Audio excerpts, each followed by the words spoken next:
Well, hey there, guys. Let's go for a walk in the woods. Okay, this is going to be an update video on the Goliath Beetles. So I'm going to show, for the people that care, I guess, I'm going to show how I set up the enclosures for the beetles. We got to go under this log. Ooh, here we go. We're already, let me see. Yep, this is oak. So this is what we want. Wow, we didn't have to walk very far. What else do we got around here? This is my little woods. I got 2 acres, but I make use of it.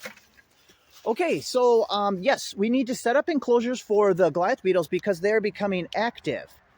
And that means we have to get them right, the enclosures ready for, the breeding and whatnot.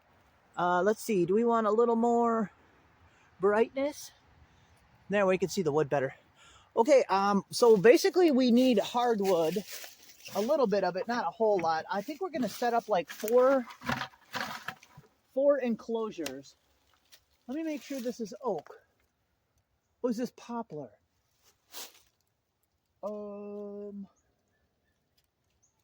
Okay, actually, so since I'm kind of unsure of that being a hardwood, because it's kind of, the wood is kind of light colored. Sorry about the traffic noises. It's kind of stupid. I wish there was no road by my house. Just a walking trail to a pond with a bucket for water.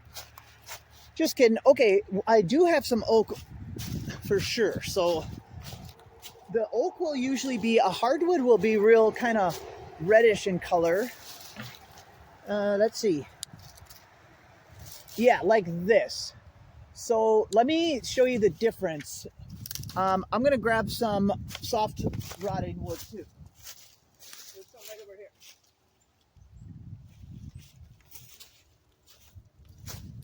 Okay, perfect example. Oh, wow, okay. Yeah, look at this. There we go. This is, oops, am I showing? Look at, perfect example. So this is a softwood, this is an elm. So see, it's really white. And that's okay too, a little bit of that in the enclosure is fine. But I think there's more nutrients, or the grubs prefer hardwood. So this is oak. Wow, look at, there's water coming out of it. And the Goliath beetle larvae only need this for a few days. And that's only if there's no protein available. So for the first few days after they hatch out, they will, it's good to have some oak available in their enclosure so they have something to munch on until you get them out. Look at how easy this is. Wow, this is easier than normal. Wow, this stuff's perfect.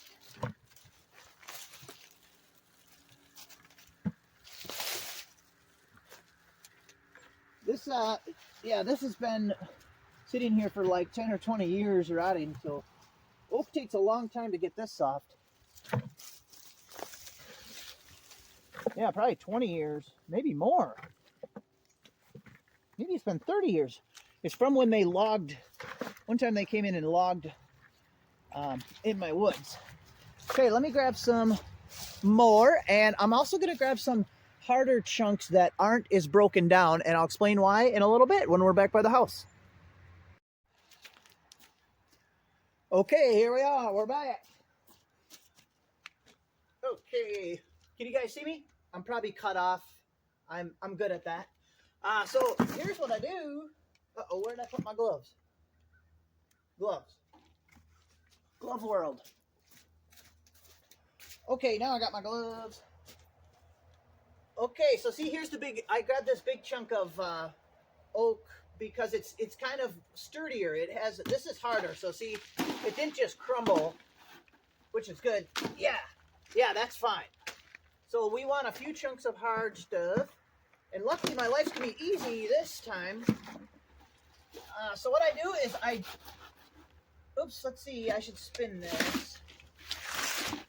So the texture of the screen, I can kind of grate this. Does that make sense? So like this. Because it's got the little wires sticking up. So you just, it's grading it through the screen.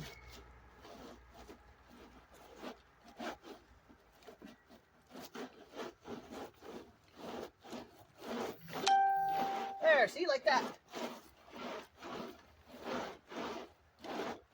Okay. Whee! And now check it out. So we have perfectly, whoa, yeah, this stuff's awesome. Look at this. Let me get behind the camera. Okay, it's hard to see or focus. But yeah, we got perfectly graded oak to mix in with the peat moss. So most of what I put in there is peat moss. Oh wow, it's kind of dry. Usually it's not so powdery. I think I went a little too crazy. Darn, I wish it wasn't so dry. Whew! That's going to take a while to soak up water.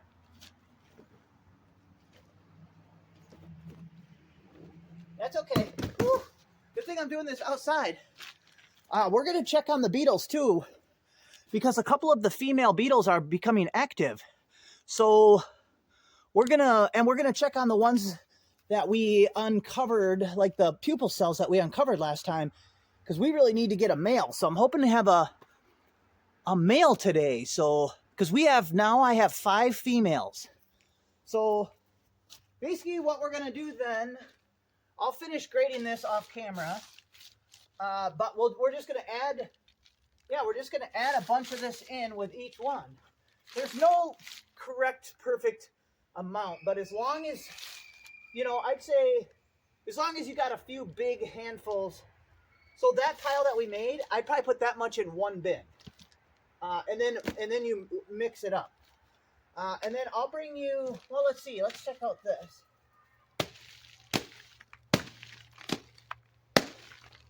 Okay, that's good. Well, let's see. I'll knock all the loose pieces off because it's got kind of a hard center. So I'll show you in a second how I prep the breeding bins. There we go. There we go. So now we got four kind of nice, little bit harder chunks of oak, which is fine. And then I will put this through the grater, and I will be right back. Let me pause you guys. Okay, I got all of it put through the screen. Throw the screen like that. Look at this. Isn't that nice? Okay. Can you guys see the bins? Alright, so every bin gets a bunch of this to mix with the peat moss. There's no correct amount, but if you want to have a general guide, maybe 3/4 peat moss, 1/4 oak. But you could do 1/3 of it oak or hardwood. Honestly, if you just want to make sure there's not too many. Let's see if he bites me. But see, here's like a centipede. He's kind of cold, so he's just chilling. But this has been frozen a few times already this year, but you can't really avoid it. I just try to get out any visual. I guess I wasn't really looking too close. Some people say to freeze it, and this has been frozen a couple times because we had some cold temperatures. But some people will bring this inside and put it in the freezer for a couple weeks, or you can also heat this stuff up in the stove or the microwave. I learned to just not be so fussy about it.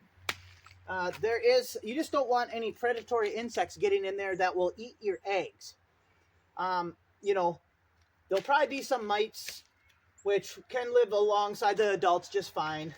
But if you really want to sterilize everything, you're going to have to do it in the oven. Or I've done small batches in a bowl in the microwave. You can do a kind of big bowl, and you can microwave batches of the oak. And your house will smell very earthy, kind of like a earthy sawmill, if that's what you're going for. So, all right, let me balance. We got to get the correct amount of moisture in one of these, and I'll show you how I set it up as a breeding chamber. Okay, let's get some moisture in here. I hope it'll probably take a little while for that dry peat moss to soak up the moisture, but at this point I can just kind of start mixing it.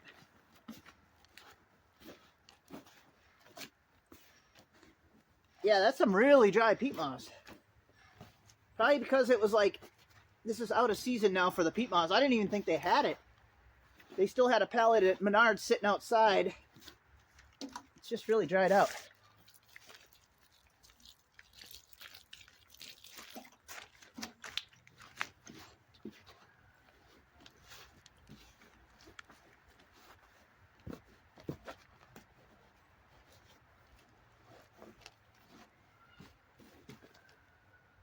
Okay, I'm gonna mix this up and kind of wait a little bit and let it kind of soak in, and I'll be right back. Okay, well that's the best I can do for now.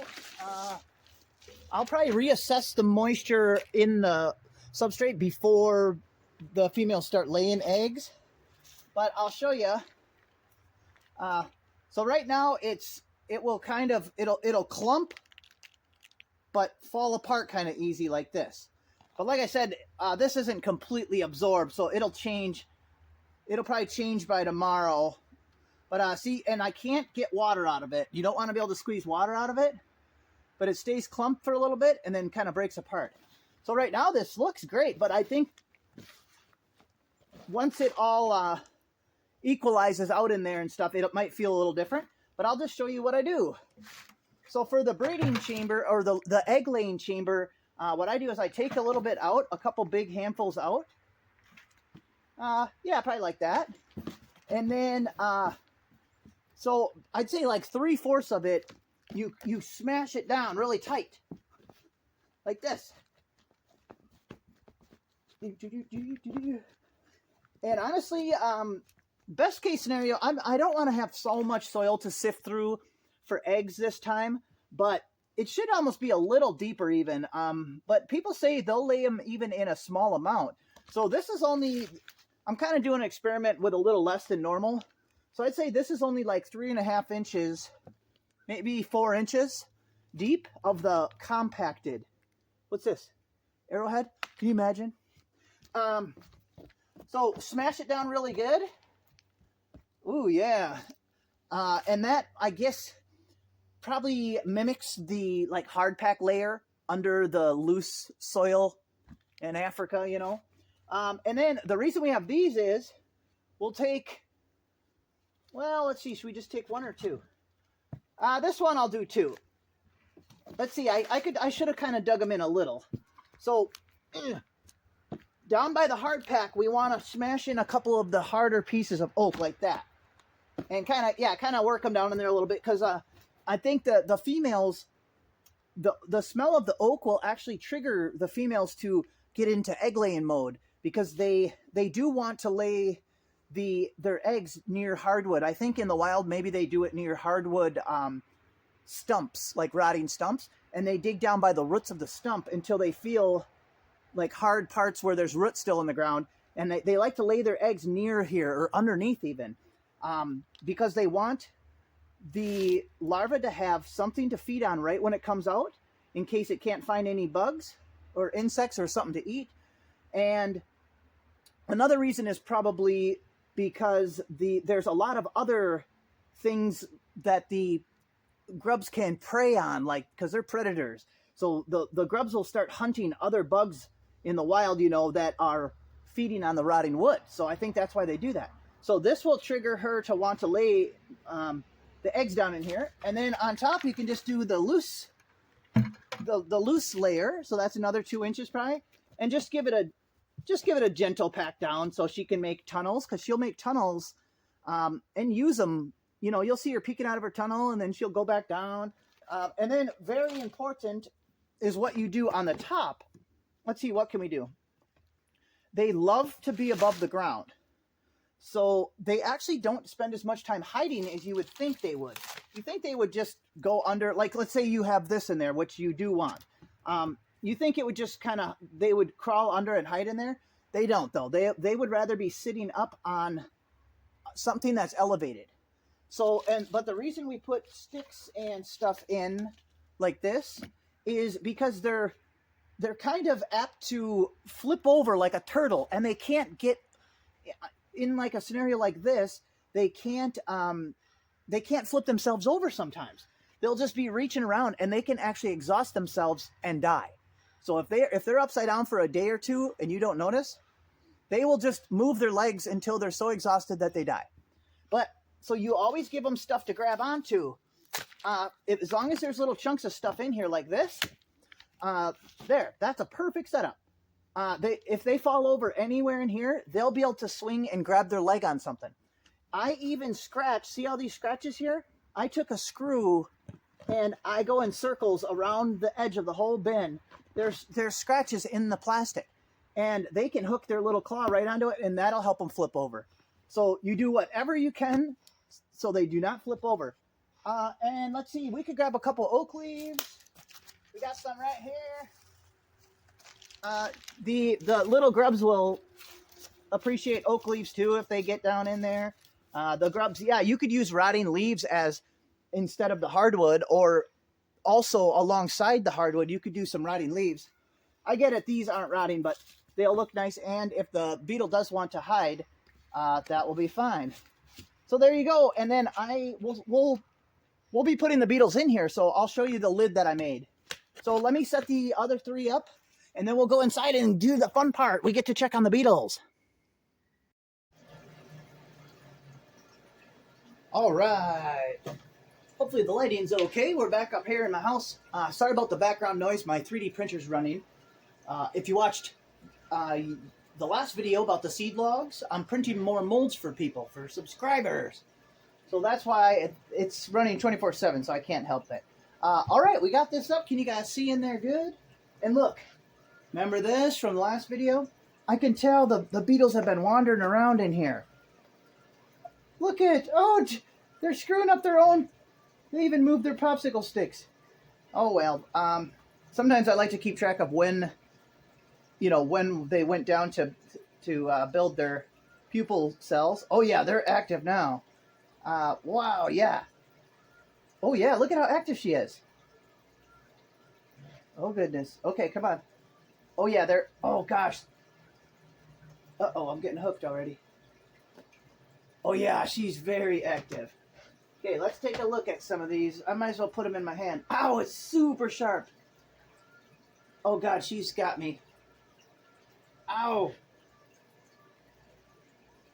Okay, maybe we'll get you onto the log. Ow. Holy cow, these little ones are even sharper than the big ones. Okay, go on there. Oh, my gosh, that is crazy. They're very feisty. They get real feisty. See, she's tensing up. And look at it pulling my skin. They're very strong. Oh, gosh. Yeah, it's just piercing. It feels like it's piercing in. And they're super strong. So sometimes it's better to not get them on you. Oh, yeah, she's so feisty. So here's what you usually do. Get them to crawl onto something else. Oh, my gosh. She is a rascal. Can you guys see? Whoa! Wow, we might have a little blood even. Okay, let me be a little more careful. Okay, this one is still... Okay, there's one that's still not active. And 3 of them are. Okay, so see, we got 3 active ones. That one is not active yet, so let me keep her in there. What do I do with the lid? Oh, well, I'll switch the lids. Okay, here's one we can check on. Let's see. Oh, yeah. So I put one. There was one in here that was still not active. I think that's what happened. And I put this little peat pot over her to kind of simulate the little pupil cell that she was in. And let's see. Is she okay? Oh, yeah. Well, she's pretty active. Oh, yeah, I think we're going to bring her out. Let's see.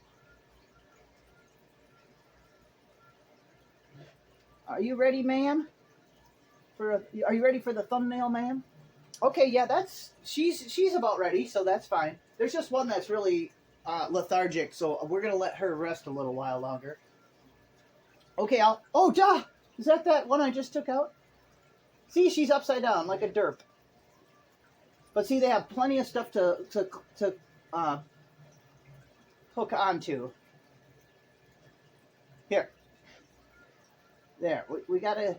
Oh, yeah, she might need a little more time. So 3 of these are really active. But see, this one's still very lethargic. She's okay. You can see her moving and stuff. But she's still lethargic. But I might try to get her to eat something. Speaking of eat something, let's talk about that. So here we go. I have these little trays that I 3D print. So I 3D print whatever I need. So these are really slim little trays. And that's what I put the food on. So see, we got banana here. I'm just going to set that in there. And where'd that lethargic one go? We're going to see if she wants to eat something and see if that riles her up. And the other, so you can just feed different kinds of fruits. Like they love like muskmelons and different kinds of melon. They really, really like bananas. So, and bananas are cheap. So, and the other really easy option, how does the video look? It's good. The other really easy option is to just cut up a cellulose sponge. You got to rinse it out really good and like squeeze water out of it. You could just cut them into little squares like this. And you literally I just kind of pop one on my, I have a little spike here, so I kind of just pop one on there. And then, let me open it. I have looks kind of weird. I guess it looks like apple juice, but this is half maple syrup and half water. I just shook it up, that's why it's foamy. It'd be easier in like a squeeze bottle. I might put it into like a squeeze bottle. Here, you know what I'm going to do? I'm going to get this ready. Let me set that in there somewhere. Here, I'm literally just going to let this soak it up. There we go. And then when it's soaking wet, I'll put it right on the sponge. So see, this is another way to feed them, just like this. It's so simple. Just 50% water, 50% maple syrup. And since they might be dehydrated right now, so I hope now I probably can't get them off the wood because see, they can grab onto it. But I'd like to set them on here. I almost should have just done that. Kind of like I did this one with the banana. I'll try to encourage them to come down and eat off of this because I want to make sure they're not dehydrated from their whole hatching ordeal, you know. Okay, so there we go. All right, let's move on. We can see if we have any more beetles. We need to get a male. So yeah, we have 4 females in here. But we need to try to get a male. Oh, well, let's see. I'll show you the lid at the last second. Well, the lid's just like these, I think. Yeah. For the lids for these, just do some holes like this. These are pretty big holes, like a 1/2 inch. But I have really fine screen over them so gnats don't get in. So you want nice airflow like that, but you don't want gnats to be able to get in. So do some super fine screen, even if you have to order it. Or like mesh. You know, there's even different kinds of cloth that you might be able to find that have little holes in it, like a nylon or something. Okay, I wonder what's happening in here. Okay, let's find out, I guess. I want to see if we got any more beetles. Here's a weird piece of mold. So is there only 3 shells in here, right? Oh, wow, here's one of that big one. I keep looking to make sure you guys can see. Yeah, here's that big one. This has to be a male. Okay, I'm going to feel... Oh, there. I think this one's a beetle. Wait. Oh, maybe not. I feel it rocking back and forth.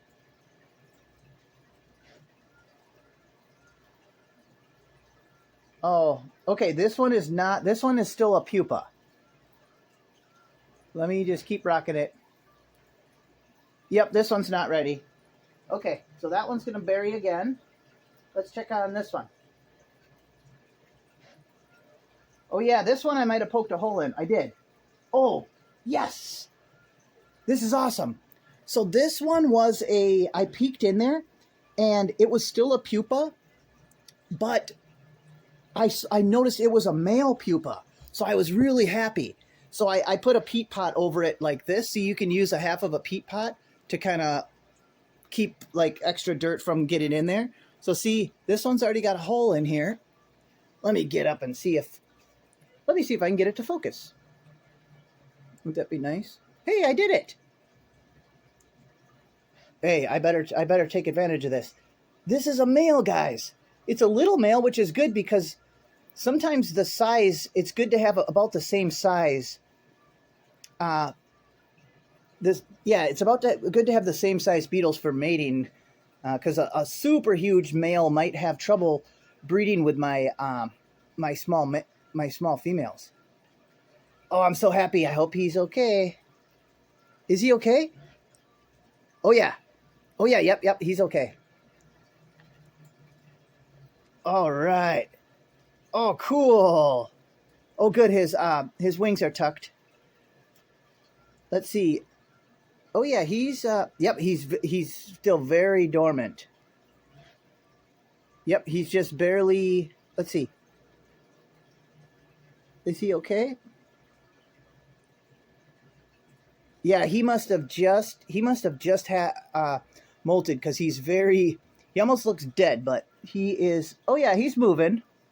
So I will put him. He's gonna have to rest a couple more weeks. Yeah, see, he's moving his legs. He's gonna have to rest a couple more weeks, or at least a week. But I might try to offer him something to drink, like on that sponge, just in case. He's probably too lethargic to eat, though. Okay, let me see. Oh, is there only 2 left in there? Wait a minute. Oh, I wanted to open more. So is there only the big giant cell is the only one left? So see, the little ones, let me check. So all the smaller ones got done before the big one. Let me go check and see if there's any more that I haven't unearthed, like in the containers. Okay, yeah.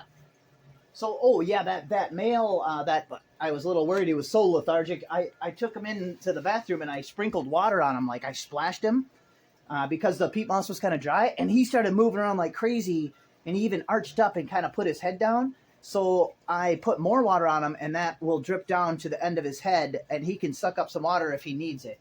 But yeah, he maybe he thought he was drowning or something, so he started moving a lot. So he'll be fine.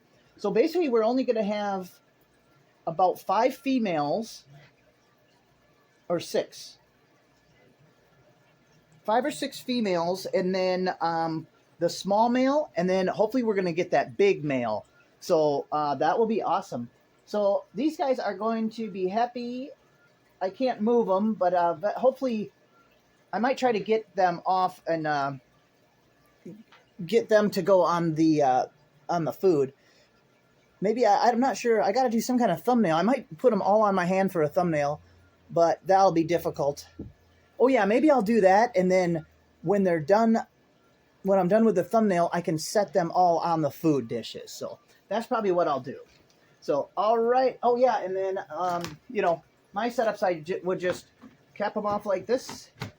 See, these lock on like that, and that's how I do my setups. You can obviously use an aquarium or something more aesthetically pleasing, but if you have a lot of beetles, you could have 8 or 10 of these, and you can stack them on shelves, and that's or put line them up on shelves, and that's a easy way to kind of mass produce your colony. So whoops, one thing I forgot to mention, I'll have to splice this part in. One thing I forgot to mention is I'm just temporarily putting all 4 of these in the same enclosure, just mostly for the video. I'll keep 2 females. I'll put 2 females in each of the enclosures. I like to keep 2 beetles in each one, because in case one flips over and overnight for many hours or something, usually the other beetle might be walking around and will help the other beetle get, by walking over the other beetle, they will right themselves. You get what I'm saying? So it's kind of nice to either have a male and a female in the enclosure, or 2 females. The only thing I'm a little iffy about is when they are going to lay their eggs, because they burrow down to lay the eggs. They can disrupt each other's eggs. You know, one female might kind of dig around and dig up the other one's eggs. So, or injure the grubs if they're hatching in there. So it's okay. I might let two per enclosure. Here, let me see. Did that one just excrete? Oh no, that's. Wait, what is that? Oh yeah. Oh yeah, that's good. Okay, so can you guys see this white residue? It's like a liquid, actually. The females, or the males and the females, will actually see. I was kind of messing with her, and she excreted this white residue. So that is basically they have that in their digestive tract, you know, from when they were a grub or whatever. They basically, once you see them excrete that white, they're basically ready to start breeding. So she is, once she excretes the rest of it, their digestive tract and breeding system is kind of ready. That means they're fully active and ready to go. So I'm kind of happy that happened. So we got to see that. And that was another thing I forgot to mention. So that's kind of nice. Then you know she's ready. So we're going to need a male pretty soon. I mean, within a couple weeks, hopefully we'll have a male that's ready to rock. All right, I just had to splice that info in. Alrighty, I'm going to take the thumbnail, and I appreciate you guys watching, and this is just an update for the people that care about the beetles. And otherwise, I will be making another video soon, I'm sure, so hit the like button and subscribe for more. Bye, guys.